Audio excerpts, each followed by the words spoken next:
The Boston Bruins have made multiple moves since their last game, and one move in specific has fans talking. And we're going to be talking about who that is and what this means for the remainder of the Bruins regular season and the Providence Bruins playoffs here in this video. Now, before we get into it, we notice that 70% of you guys watching right now are not subscribed to the channel. We got a lot of new viewers here over this NHL trade deadline. If you're looking for a spot for all of your Boston Bruins news, you're in that right spot. Hit the sub button, join me here on the channel. We have a lot of stuff to cover still from this trade deadline and going into the next few games with a brand new team. You won't want to miss it. Without any further ado, let's get into this video and kind of talking about what moves have been made. Now, this comes from Fluto Shinzawa a couple days ago now, and ahead of tonight's game against the Florida Panthers, many moves have been made and likely will not be made, for another little while. Matt Poitras, Riley Tufte, Vinny Lettieri, Ian Mitchell, Patrick Brown are assigned to the Providence Bruins yesterday for AHL playoff eligibility. And for now, Poitras and Tufte remain off the NHL roster,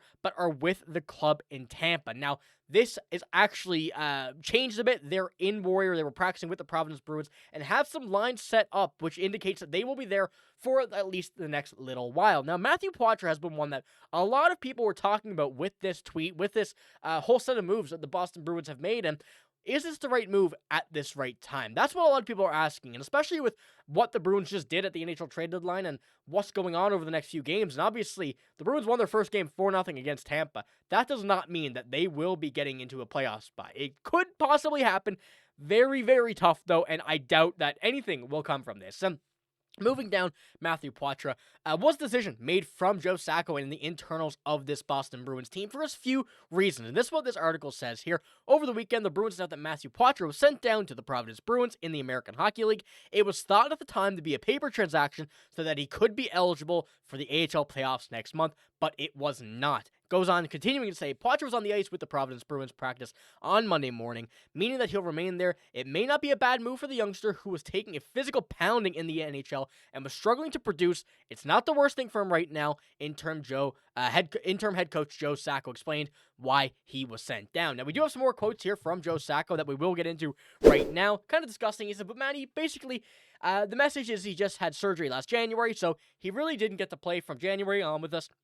When you look at the way the games are played, there's just not a lot of room out there. The ice is getting tighter. The space becomes less available. It's just something that he'll continue to work on his game, trying to find and create some space for himself out there. Now, Matthew Poitras hasn't been having an all the bad season. 33 games, 11 points, 0.3 points per game, but still has been kind of floating around for the most part that, second, at most, third line for this Bruins team while up there. And as the birthday boy yesterday, kind of got a few more games in, but what could have been the last of the NHL regular season for him, in this case, I guess the NHL season, he certainly will get a lot better down in the AHL. And that's kind of where I'm at this point.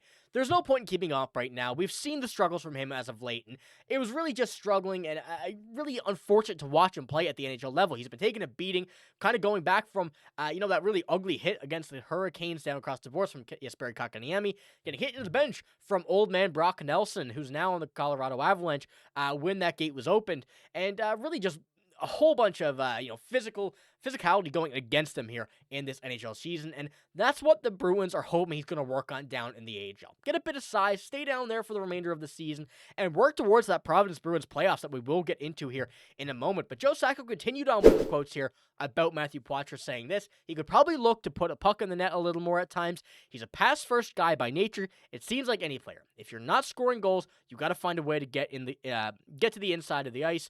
It's hard to score from outside unless you have a big-time shot. Obviously, he's not the biggest guy, but he can still find his way to the inside and get some more opportunities and some better looks from there. Now, Joe Sacco was a big advocate here for bringing him down to the AHL. Didn't specify a timeline necessarily, but kind of hinted that it could be for the rest of the season, along with a few of these younger players as they do progress down in the Providence Bruins playoff run in the Calder Cup, and also just playing down there to get your confidence back. And I'm not saying that Matthew Poitras didn't have any confidence, but when you have a guy like him, still 21 years old, has been on this team for a few years now, and has been up and down quite a bit. This is not any point for concern just yet. It's not any point for concern, over the next few years at least, I will say. And looking for him to get stronger, get bigger. He's still growing down in that AHL level. He's just going to get better, get that confidence, and once that happens, that will translate to the NHL level. And of course, once he gets a bit bigger, which is what the Bruins are really hoping will happen with him, he's going to be a dominant force on that Bruins side. But right now, he's just not really big enough by, I guess we say, NHL standards the way they've been playing. But when we're looking at this tweet here from Robert Chalmers, I really do agree with this. So let me know what you think about this here in the comments below. This is my take. Poitras should be Providence for a little bit. His shifts in the AHL are recently longer, more noticeable. He's everywhere when he plays down there. And also, the Bruins are likely going to set up the Providence Bruins for the Calder Cup run this spring. They have the talent for it. And the main part here that I want to talk about first is the main part. We've noticed that Matthew Poitras has been much better down in the AHL this season. Remember early on in the season where he was going down, got sent down, didn't get called up, and a lot of people were calling for it when he went, I believe it was 10, 11 games, 10, 11 goals, and each, a goal in each game. He was spectacular down there, and he was so much more noticeable at that level just because of the skill gap. And of course, that will develop once he gets more down there. Once he gets that size, that will translate to the NHL. He is a pass-first guy, as what we've seen Joe Sacco say, and that really does not help your point total when you're trying to get a puck in the back of the net, when you're playing with a whole load of players that really have not had any line chemistry with you. But I do anticipate him being down there for the rest of the NHL season. Probably Poitras is done for this NHL regular season, but next year, I do assume the Bruins want to have him up for the entire season, have him ready to go, and possibly assume that number 1-2 center role, depending on what happens with Elias Lindholm, Casey Middlestat, both of those guys who are still under contract, but you never really know what happens, especially with a guy like Elias Lindholm, who's really not been playing well this season at all, and a lot of people are calling for a trade, but that may be difficult, but you really never know what happens at this level. Now, I also wanted to pull up the forwards, and with the trade deadline the Bruins just had, they sold. They got rid of a lot, but they also got a lot of younger players in. And as you can see here, when we're looking at this lineup, Jacob Lauka, Marat Kuznatinov, Casey Middlestat, three of those guys brand new to this lineup from trades into the NHL level immediately. And we do see Cole Koepke there, Vinny Lettieri, Jacob Lauka, John Beecher, Patrick Brown. A few of those guys have spent some time, I don't know why I said Jacob Lauka there, but a few of those other guys that the Bruins have had this season have spent some time down at the AHL level. Now, they can still get sent down. They were sent down on paper transaction, so they can play in the Calder Cup playoffs, but giving these guys the opportunity to play at the NHL level, giving them the opportunity to kind of play against some much better talent than the AHL, and then get sent back down for the Providence Bruins playoffs in the Calder Cup, it gives them a great opportunity to just play better. Vinny Lettieri, I believe, is still the points leader in Providence. Correct me if I'm wrong,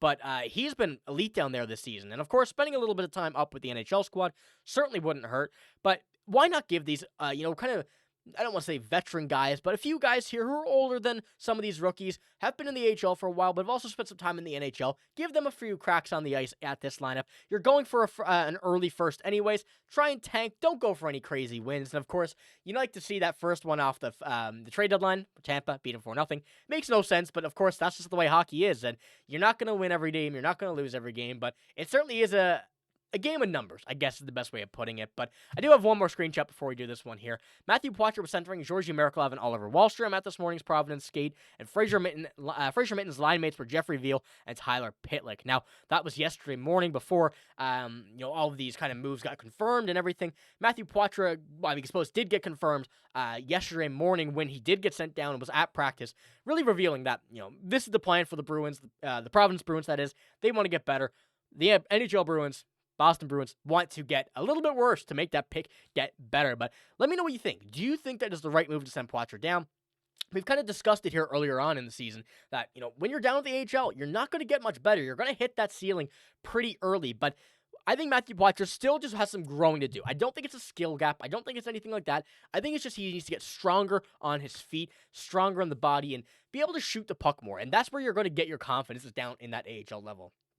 So let me know what you think, but I'm going to be keeping a close eye on the Providence Bruins here this season, especially with this kind of set of lines here in the top 6 heading towards the Calder Cup. So if you want to get all your Providence Bruins news as well as your Boston Bruins news, be sure to hit the sub button. Join me here on the channel. We got a lot of stuff coming, ladies and gentlemen. We're going to get a game tonight against the Florida Panthers. We have a game Thursday against the Ottawa Senators. We're going to get a good look at some of these players, and one person I'm keeping an eye on is Henry Jokiharju, a player that is going to be a free agent in the offseason, but the Bruins went out and acquired for a 4th-round pick and a right-handed defenseman who is going to have a lot of talent with this team. So be sure to stick around, find out all about that stuff here when it does come down to it. But ladies and gentlemen, that's all I got in this video. If you did enjoy, give it a like, hit the sub button as well, and hope you have a great day. Thank you for watching. See you later.